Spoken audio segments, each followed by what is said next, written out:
وزیر پرستینه اسرائیل معلی لاریجانی کشت.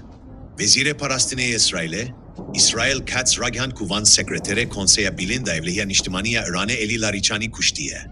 İsrail Katz dest nişankir, Kuvan fermandare hezin besice İran'e, Şulam Reza Silemani jî kuştiye.